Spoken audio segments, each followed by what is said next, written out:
Okay, please stop me if you've heard this one before, but Fnatic is having a little bit of drama at Worlds. This drama comes after their most recent game, their match against Top Esports, and obviously they have some more big matches coming up this next week. If they do want to try to advance, they're going to have to win some games. They're going to have to turn some things around. But this is a headline that we got on Reddit the other day. This is translated from this article. I believe it's in Korean, a different interview or whatever, vdom.net, and yeah, you can see it translated to English, whatever. But this is the headline that we did see on Reddit that got kind of got posted on Twitter, spread all over the League of Legends community. Fnatic June, we decided to ban Yone last night, and then I was suddenly told to change bans today. I'm not sure either. We know we shouldn't be doing this, but it seems like we keep trying the same thing, knowing it's not working. Now, obviously, that is very, very spicy. And in general, this probably isn't a great thing to say. Again, is he throwing his teammates under the bus, throwing his coaching staff under the bus, whatever. Obviously, it's right after a tough loss. He's frustrated. I'm sure he's not happy.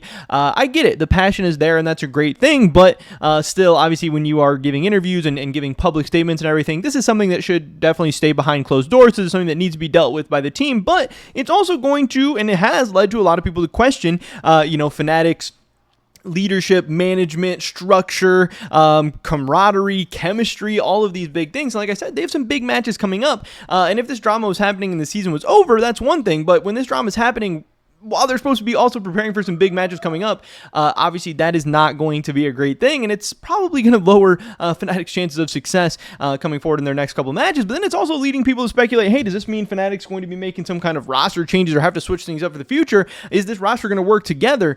So that's going to be interesting to see as well. But of course, they did lose this game to Top Esports, and again, June is saying they were supposed to ban Yone, they'd planned on banning Yone, they let him through, and then guess what? Yone went pretty crazy on them. Yone goes 5-1-4, and I think we can go back to the overview. That's not what I meant to click. We can go back to the overview and see that Cream ended up with a 94 out of 100 match rating on the Sheep Esports rating system. He goes 5-1-4 with a 9.0 KDA. He had the highest CS per minute, highest damage per minute, highest gold per minute. He just absolutely popped off. This is one of the best, highest rated performances we've seen from the whole tournament. And obviously, Fnatic did not have an amazing answer for this. Maybe if they would have prepared it the night before, their comp or their strategy, whatever, could have been a little bit better. But they tried to switch things up last minute, at least according to what June is saying, and it didn't go very well. Obviously, Humanoid goes 1-3 on the Smolder. The whole team kind of, didn't really do much, and the game was close-ish for like 10, 11, 12 minutes, but then once Top Esports got their lead rolling, they were able to close this out, and this is a 25-minute victory where they have a 10K gold lead. But again, if this was just an isolated incident, maybe this would be one thing, but it does seem like time and time again, every year, Fnatic has some kind of drama surrounding Worlds, whether it's, some fighting or some chemistry issues or some frustration or whatever. They just don't ever seem to have a year that goes smoothly, at least in recent memory, and that's got a lot of people on Twitter and the Fnatic subreddit and the Fnatic fan base a little bit upset and kind of questioning, like I said, the leadership, the management, the ownership, all that good stuff, and seeing if they need some changes. I know this Twitter thread got 500,000 views. This is just from like some random guy with 37 followers, but he says at Sam Matthews, who is the founder of Fnatic, the CEO, and then Dardo, who's the manager, the director of League of Legends at Fnatic. He tweets at them and says, "What a shame! You guys hire a player. He's working for a year straight in a visibly dysfunctional environment, which is impossible to improve. Expresses his frustration at very unprofessional behavior." And that further shows how dysfunctional. He ends up, writing this 19-page thread about the Fnatic management and how it's unacceptable and blah, blah, blah, blah, blah.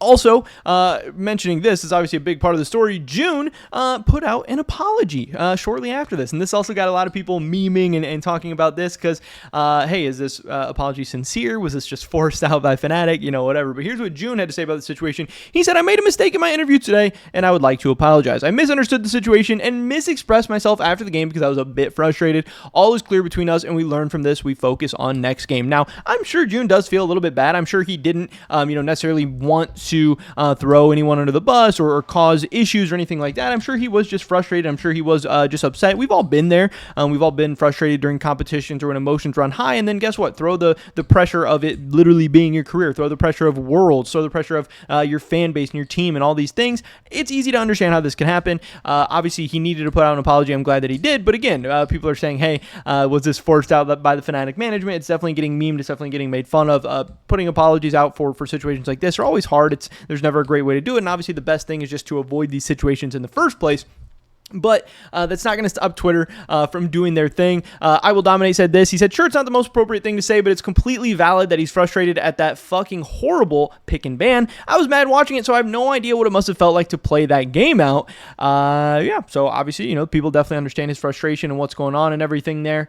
So then we have LS saying, and then I said, being Fnatic, June, you're going to tweet this right now. And again, making June apologize to try and figure things out. But I think what's also interesting at the end of this June tweet is he says, all is clear between us and we learn from this, we focus on next game. But is all clear from them? Obviously it seems like they're having some draft issues or some draft inconsistencies or some frustrations going on. So again, I do believe he's probably sorry, and I do believe there's probably some sincerity in this tweet, even though I do believe it was most likely forced out by the Fnatic management. But I don't know if I believe or necessarily agree with the fact that all is clear between them. It seems like things are all but clear between the different Fnatic players, the coaching staff, the management. If they can't even figure out, a clear draft strategy or where they clearly want to go, or if they're switching up things last minute like that. And again, this is definitely a part of, hey, if they would have switched it up last minute and they would have won, we'd never hear about this. But the fact that they switched it up last minute and they lose, now people are going to be upset and unhappy, but it is definitely a bad look for them when they say they're going to ban Yone and then Yone absolutely pops off against them. Now, it's not like everyone is banning Yone. It's definitely some other teams have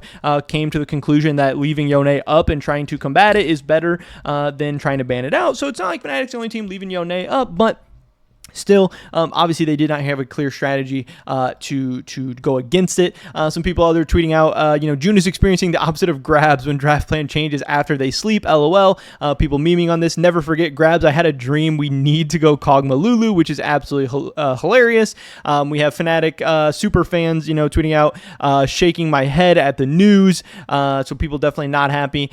People saying Fnatic's world is going great. And again, they have some games coming up soon that they're going to need to be ready for, or this whole season is going to be a disappointment. Fnatic against Weibo Gaming in the 1 and 2. This is going to be a best of 3. So obviously they're going to have multiple. They're going to have multiple draft strategies ready to go. They're going to have to be on the same page. They're also going to have to adjust in between games and get different things figured out. Weibo Gaming definitely no slouch. They haven't been the strongest team in this tournament. They're coming off a loss to G2, so they're definitely beatable.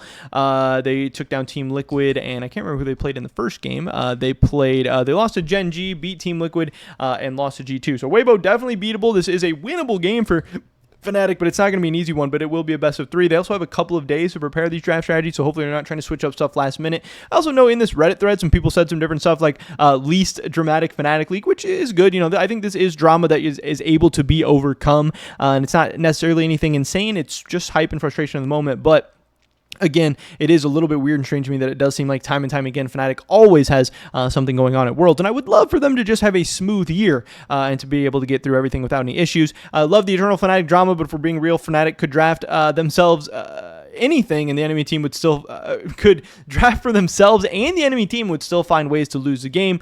And then I thought this was a little bit interesting too. I haven't heard this. I don't know about this, but this is what somebody on Reddit said. Yamato told similar stories about Razork and Humanoid arbitrarily changing draft plans last second based off their feelings, leaving everyone else confused and refusing to play ban what was agreed upon before. So I don't know. Obviously, it seems like I said, coaching, management, infrastructure, leadership, those things that need to be tightened up and focused and worked on for Fnatic, not only for this year, but for the future as well.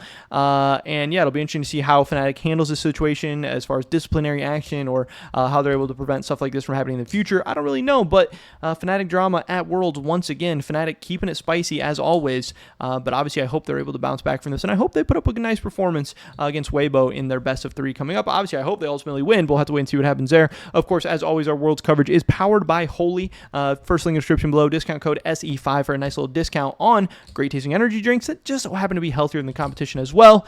Hopefully catch you guys in the next one. Until then, peace.